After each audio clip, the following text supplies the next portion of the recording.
গৌর কথা প্রথম খণ্ড।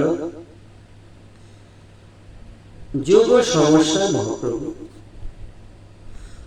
আজ হইতে প্রায় 500 বছর পূর্বে আমাদের মধ্যে নামিয়া আসিয়াছিলেন প্রেম ঘন বিগ্রহ এক যুগের মানুষ। বাংলার কোলে ভাগীরথী কূলে কীর্তন মাতোয়ারা নদিয়ায় পূর্ণিমার সমুজ্জ্বল সন্ধ্যায় শ্রী শচী জগন্নাথের আনন্দ মুখরাঙ্গিনায়। তার রূপ ছিল অনবদ্য, গুণ ছিল অনুপম, মাধুর্য ছিল অনির্বচনীয়। তার প্রতি আকৃষ্ট হয় না সে যুগের মধ্যে এমন মানুষটি ছিল না। সমাজের সকল আত্মিক দৈন্য তিনি মুছাইয়া দিয়েছিলেন, সকল নিচুতার বেদনা তিনি ঘুচাইয়া দিয়েছিলেন, অনেক প্রকার সমস্যার কঠিনতা তিনি মিটাইয়া দিয়েছিলেন। বৈষম্য ক্লিষ্ট সমাজের অগণিত নর নারীকে তিনি মহা সাম্য নীতির ভূমিকায় উন্নীত করিয়াছিলেন। ডাকিয়া ডাকিয়া শান্তির সন্ধান দিয়া অশান্ত জীব নিবহকে তিনি ধন্য করিয়াছিলেন। আজি আবার মানব সমাজে যে মর্মান্তিক যুগ সমস্যার উদ্ভব হইয়াছে, আমরা তাহার সমাধান খুঁজিব। আমরা সেই জন্য সেই মহাযুগের দেবতা শ্রীকৃষ্ণ চৈতন্যের পাদ পদ্মের দিকে তাকাইব। সর্বাঙ্গে বুঝিব বর্তমান যুগ কি, তার সমস্যা কি। তারপর বেদনার অন্ধকারে মহাপ্রভু শ্রী গৌরচন্দ্রের করুণা চন্দ্রিকাই আমাদের চলার পথে শ্রেষ্ঠ ও পৃষ্ঠ পাত্র হইবে। বর্তমান যুগ বলিতে প্রধানত বৈজ্ঞানিক যুগই বুঝি। এই যুগে জড় বিজ্ঞানের প্রভূত উন্নতি হইয়াছে। নানাবিধ গবেষণায় নূতন নূতন তথ্যের আবিষ্কার হইয়াছে। ব্যবহারিক জীবনে ওই সকল তত্ত্ব বিভিন্ন প্রকারের যন্ত্রাদিতে রূপ পাইয়াছে। জড়ীয় সুখ লাভের উদ্দেশ্যে যন্ত্রাদির বহুল ব্যবহার হইতেছে, ফলে সমাজে অভাবনীয় পরিবর্তন আসিয়াছে। বিজ্ঞানের আবিষ্কৃত সত্যগুলি জীবনের বহু ক্ষেত্রেই প্রযুক্ত হইতেছে।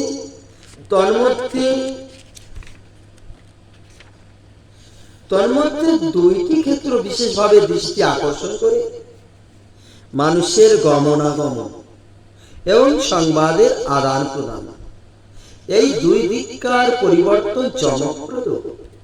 পূর্বে মানুষ ঘন্টায় 4 মাইলের অধিক চলিতে পারিত না, বর্তমানে আকাশ জানে 700 মাইল পর্যন্ত চলিতে পারে। পূর্বে মানুষ প্রাণপণ করিয়াও 300 হাতের দূরে কণ্ঠস্বর শোনাইতে পারিত না, বর্তমানে রেডিও যন্ত্রের সাহায্যে 3000 মাইল দূরের গান ঘরে বসিয়ে শুনিতেছে। বিজ্ঞানের প্রাসাদে দূরের মানুষ নিকটে হইতেছে। দূর দূরান্তরের ঘটনা নরনারীর দৈনন্দিন জীবনের উপর প্রভাব বিস্তার করিতেছে। পৃথিবীটা যেন আয়তনে ছোট হইয়া গেছে। দূর দেশবাসী যেন নিকট প্রতিবেশীর মতো হইয়া উঠিতেছে। বর্তমান জড় বিজ্ঞানের ইহা এক বিস্ময়কর দান।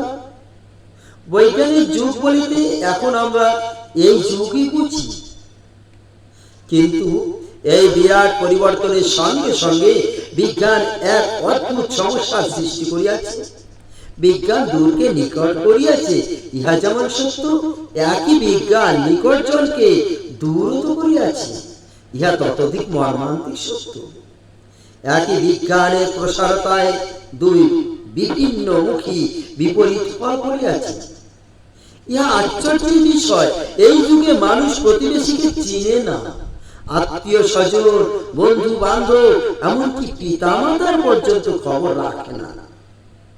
মানুষের সঙ্গে মানুষের কথায় ও ব্যবহারে বহুল পরিমাণে কৃত্রিমতার আবরণ থাকে। কি ব্যক্তি সমূহ, কি জাতি সমূহ একের অন্তরে অপরের কাছে কপটতার আবরণে আবৃত। ভাবের আদান প্রদান এক প্রকার অতীতকালের কাহিনীতে পর্যাবসান হইয়াছে। সকল কার্যে যন্ত্রের মধ্যস্থতায় মানুষ যন্ত্রে পরিণত হইয়াছে। কখন যে যন্ত্রে যন্ত্রে সংঘর্ষ বাঁধিয়া বারুদের ঘর উড়িয়া যায়, এই ভয়ে সকলে ভীত ত্রস্ত শঙ্কিত হইয়া বসবাস করতেছে। যন্ত্র সভ্যতা লোক সংগঠন বাড়াইয়া দিয়াছে। মানুষ মানুষের গায়ে ঠেকিয়া চলিতেছে। মানুষের চাপে মানুষ নিস্তিষ্ট হইয়া মরিতেছে। চারিদিকে জনসমুদ্র, অথচ ইহার মধ্যে প্রত্যেকটি মানুষ যেন অসহায়, একাকী, নিজের ভাগ্যে নিজে আকুল। যে বিজ্ঞান দূরকে নিকট করিয়াছে, সেই আপনাকে পর করিতেছে। লোক সংঘট্ট বাড়িয়াছে, কিন্তু লোক সংগ্রহ কার্যটি একেবারে যেন চিরবিদায় লইয়াছে।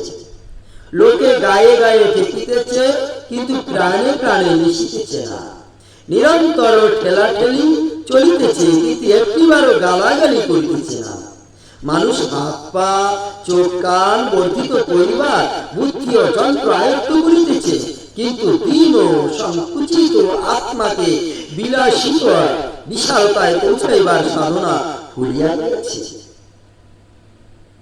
এই যুগে মানুষের দৈনিক ক্ষুধা বাড়িয়াছে, আত্মিক ক্ষুধা বাড়িয়াছে। ভোগ বিলাস সম্ভার কুঞ্চিত হইয়া সহস্র সহস্র বিপণীর শোভা বর্ধন করিয়াছে, কিন্তু আত্মার মহৎ গুণ সমূহ মৃত কল্প হইয়া মানুষ সভ্যতাকে সারা মন্দিরে পরিণত করিয়াছে। ইহাই বর্তমান যুগ সমস্যা, ইহাই বর্তমান যুগের সর্বাপেক্ষা বড় প্রশ্ন। এই বিরাট মানবীয় ব্যবধান দূর হইবে কি রূপে? অর্থনৈতিক রাজনৈতিক প্রয়োজনের তাগিদে মানুষের অতি নিকট ধর্মনৈতিক ও আধ্যাত্মিক প্রয়োজন ভুলিয়া গিয়া মানুষ হইতে দূর, অতি দূর, দেহ কাছে প্রাণে দূরে। মানুষে ঠেকাঠেকি প্রাণহীন যন্ত্রের ধাক্কা ধাক্কি তুল্য হইয়া উঠিয়াছে। এই অদ্ভুত অসামঞ্জস্যই সমাজে অশেষ প্রকার অশান্তি সৃষ্টি করিতেছে। এই অসামঞ্জস্যের সমাধান কোথায়? ইহাই এই যুগের মৌলিক জিজ্ঞাসা। বুঝি না বুঝিয়া মানুষ এই জিজ্ঞাসার উত্তর খুঁজিতেছে। বুঝিবা না বুঝিয়া মানুষ এই জিজ্ঞাসার উত্তর খুঁজিতেছে। সহস্র সহস্র সভা দিনের পর দিন বসিতেছে, ভাঙিতেছে, মূল প্রশ্নের জবাব আসে না। আমরা আজ 500 বছর পিছাইয়া এই জিজ্ঞাসার উত্তর অনুসন্ধান করিব। মুসলমান শাসনের শেষ ভাগ, দেশে রাজনৈতিক বিশৃঙ্খলা আছে, তবে ধনৈশ্বর্যের অভাব নাই। শিল্পকলা, সঙ্গীত, সাহিত্য চর্চা প্রচুর। নবদ্বীপ বিদ্যা চর্চার কেন্দ্র। তথায় শত শত চতুষ্পাঠী, সহস্র সহস্র বিদ্যার্থী নানা দিক দেশ হইতে সমাগত হইয়া চুনচেরা নেয় বিচার সভা বসাইয়াছে। নব্যনের শুষ্ক তর্কে গঙ্গা তটমুখর, কিন্তু এত থাকিতেও মানুষে মিলন না। বর্ণাশ্রমের দুর্ভেদ্য দেওয়াল অস্পৃশ্যতার কঠোর গণ্ডি মানুষের মধ্যে বিপুল ব্যবধান গড়িয়া রেখেছে। পণ্ডিত ব্যক্তি লক্ষণ বিচার জানে, কিন্তু অপরের প্রাণের বেদনা আপন জীবনের একাধিক করণে অনুভব করিতে পারে না। মূল ভরিয়া সর্বং খলিদং ব্রহ্ম, সর্বং খলিদং ব্রহ্ম, সর্বং খলিদং ব্রহ্ম মন্ত্র আওড়া, কিন্তু কাহার স্পর্শ অপবিত্র হইয়া যাইবে এই ভয়ে সংকিত চরণ বিক্ষেপে পথ চলে। বিচার ব্রহ্ম একরাংশ, কিন্তু ব্যবহারে সমাজের লক্ষ্য বিভক্ত। আজ সমাজে যে অবস্থা করিয়াছে জড় বিজ্ঞানের গবেষণা, সেই কালে তাহাই ঘটিয়াছিল শুষ্ক জ্ঞানের ব্যর্থ বিচার ঐন্যসা। জীবন ছিল রসহীন, সভায় ছিল রসের বিচার। শাস্ত্রের সম্পদ ছিল, হৃদয়ে দরদ ছিল না। পুঁথিতে ভাষ্যের অনুভাষ্য ছিল, কিন্তু চিত্তে মানবীয় উদারচুতি ছিল না। আজ যেমন যান্ত্রিক প্রাচুর্যের মধ্যে হৃদয়ের দারিদ্র, সেদিন ছিল পাণ্ডিত্যের প্রাচুর্যের মধ্যে আত্মিক দৈন্য। জাতি দুর্দশা দেখিয়া মিথিলার দরদি কবি ব্যথা ভরা লেখনীতে লিখিয়াছেন, কত বিদগ্ধ জন রসন মানি অনুভব কাহুক ন দেখো বিদ্যার প্রতি কহ প্রাণ জুড়াইতে লাখে না মিলন এক দেশ করা পণ্ডিতের মেলা কিন্তু হায় প্রাণ জুড়াইবার স্থান নয়। মানুষের কথা মানুষের ব্যথা বুঝে এমন মানুষ নয়। জাতির কবি চণ্ডীদাস বেদনা হত হইয়া মর্মান্তিক ভাবে কহিয়াছিলেন, শুনোরে মানুষ ভাই, সবার উপরে মানুষ সত্য, তাহার উপরে নাই। একজন প্রাণের মানুষের জন্য, একজন হৃদয়ে জোড়ানো হৃদয়ের জন্য গোটা জাতি যেন ছটফট করিতেছিল। সকল মানুষের প্রাণ গুমরিয়া কাটিতেছিল একজন দরদী বন্ধুর জন্য। সমগ্র সমাজের ব্যথা মর্মে মর্মে অনুভব করিয়া শ্রী হট্টীয় কমলাক্ষ ঠাকুর নামক এক মহাজন প্রাণ উদ্ধারিয়া প্রাণীর দেবতাকে ডাকত, কাঁদিয়া বলিত, এসো এসো প্রভু, মরুময় সমাজে রস সিঞ্চন কর। তাহার কাতর আহ্বানে প্রাণের মানুষ সত্য সত্যই ধুলায় নামে আসিয়াছিল। ধুলার মানুষ ঘনীভূত প্রেম বস্তুতে মানব মূর্তিতে পাইয়া জীবন জুড়াইয়াছিল। আজিও এই বর্তমান যুব সমস্যা সমাধান অনুসন্ধান করিতে হইলে আমাদিগকে তাকাইতে হইবে সেই 4 শতাব্দী পূর্বকার মহাসমন্বয়ের মূর্তিটির দিকে। তিনি আসিয়াছিলেন নদিয়ায়, কিন্তু ছিলেন তিনি সারা বাংলায়, সারা ভারতে, সর্বমানবে।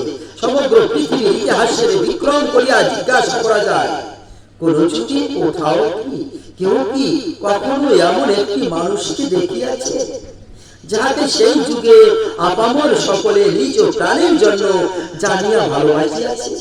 রাজা প্রজা, ধনী দরিদ্র, ব্রাহ্মণ চণ্ডাল, পণ্ডিত মূর্খ, পুরুষ নারী, ছোট বড়, এক কথায় সকলে এক সাম্য ক্ষেত্রে দাঁড়াইয়া যাহার দেহে শীতল ছায়া চিরস্মৃত হইয়াছে, যাহার মধ্যে সকলে আপনাকে দেখাইয়াছে, আপনাকে দেখিয়া চিনিয়া পরকে আপনার করিয়া লইতে শিখিয়াছে। ব্রাহ্মণে চণ্ডালে করে কোলাকুলি, কবে বা ছিল এ রঙ্গ? বর্তমান যুব সমস্যার ঘোর অন্ধকারে সেই নদিয়ার ঠাকুরের করে যে প্রেমের প্রেমটি, তাহার আলোকেই পথ দেখিতে হইবে। আজিকার মহা সমস্যার সমাধান হইতে হইলে নানা কোলাহলে চাপা পড়া নদিয়ার বাণী আবার কান পাতিয়া শুনিতে হইবে। নদিয়ার বিশাল বাণী একটি মাত্র শব্দ উচ্চারণ করিয়া বলা চলে, সেটি হইল প্রেম। এই একটি বস্তুর অভাবে সব দিক শূন্য। স্টকের উপর স্টক সাজাইলে যেমন শূন্য হয় না, তেমনি জলীয় যন্ত্র পিষিয়া ভাগ্যে দ্রব্যের বিপুল সম্ভার উৎপাদন করিলে মানবীয় সভ্যতা গড়িয়া উঠে না। প্রত্যেকখানি স্টকের সঙ্গে প্রত্যেকখানি সুদৃঢ় একত্র স্থাপনের জন্য যেমন সিমেন্ট বা সংযোজক মশলার প্রয়োজন, মানব হৃদয়ের সঙ্গে মানব হৃদয়ে নিবিড় সম্বন্ধ স্থাপনের জন্য সেই রূপ প্রয়োজন প্রেমে। এই একটি বস্তুর অভাবে বর্তমান যুগ ধুরন্ধরগণের সকল প্রকার শান্তি প্রচেষ্টা ব্যর্থতার আঘাতে ধুলাও লুণ্ঠিত। শ্রী সনাতন গোস্বামীকে উপলক্ষ করিয়া ত্রিলোক শিক্ষাগুরু সনাতন পুরুষ শ্রী গৌর হরি জগৎজিৎকে তাই সনাতনী বাণী শুনাইয়াছেন একটি নিপুণ সংবাদ, প্রেম প্রয়োজন। প্রেম ছাড়া মানব সভ্যতা একটা প্রহসন বিশেষ। বর্তমান বিজ্ঞান মানব সংস্কৃতিকে ওই প্রহসনের পরিণত করিতে ঐক্যটি আছে। শিবহীন যজ্ঞ যেমন দক্ষ যজ্ঞ, প্রেমহীন সভ্যতা তেমন সমরাতঙ্কগ্রস্ত উন্মাদ বাস। দক্ষতা মানুষের যতই থাকুক, শিব না আসিলে জীবন যজ্ঞ লন্ড ভণ্ড পণ্ডশ্রম মাত্র। বৈজ্ঞানিক গবেষণা ও যন্ত্রে উৎপাদন দক্ষতা অপরিসীম থাকিলেও প্রেম প্রীতিহীন মানব দৃষ্টি মরুভূমির থুথু বালুকার মুষ্টি মাত্র। প্রকৃত মানবকে আকস্মিক জন্মে না, সহস্র বাক বিতণ্ডা লক্ষ সভা সমিতি প্রতিষ্ঠানের মারফত উৎপন্ন হয় না। কোন বাহ্য আড়ম্বরে হৃদয় সরস করে না।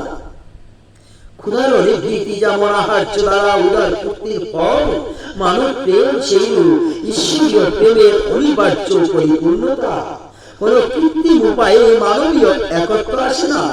অন্তরে দেবতার সঙ্গে আন্তর সম্বন্ধ স্থাপিত হইলেই জীবে জীবে প্রেম সুপ্রতিষ্ঠিত হয়। কৃষ্ণ প্রেম, জীব প্রেম, এই রেখার দুই প্রাপ্ত। এই দুই প্রাণের অখণ্ড মিলন হল মূর্তি মহাপ্রভু শ্রী গৌর সুন্দর। সুগভীর ভাব ভাগবত প্রেম ও বিপ্লবী বিশ্বপ্লাবী মানব প্রেম শ্রী গৌরাঙ্গে একাঙ্গে একীভূত। যুগ সমস্যায় ধস্তাধস্তি বিধ্বস্ত সমাজ যদি মহামিলনের আলোক চাকে, তাহলে ওই নদিয়ার ঠাকুরটির চরণ চন্দ্রে পাইতে হইবে। এই শতাব্দীর প্রারম্ভে প্রেম বিগ্রহ শ্রী শ্রী প্রভু জগবন্ধু সুন্দর তাহার ভক্তবান সহ দুস্থ জগৎজীবের দুয়ারে এই মহাবাণী ঘোষণা করিয়াছেন। আমরা যেন তাহা উপেক্ষা না করি, আমরা যেন ভুলিয়া না যাই যে গৌর সুন্দরের করুণা কটাক্ষ লাভ করিয়া প্রেম বন্ধুরে যে ফলি হইয়াছে তাহার কাছে বিশ্বং পূর্ণ সহায়ত বিধি মহেন্দ্রারিচ কীটায়তে। বিধি মহেন্দ্রের প্রতিষ্ঠাকে উচ্চ করিয়া বিশ্বকে সুখময় করিয়া তুলিতে করুণা সমুদ্র শ্রী গৌর সুন্দরের কৃপা কটাক্ষই উদ্গামী আমাদের পরম সম্বর হরে কৃষ্ণ।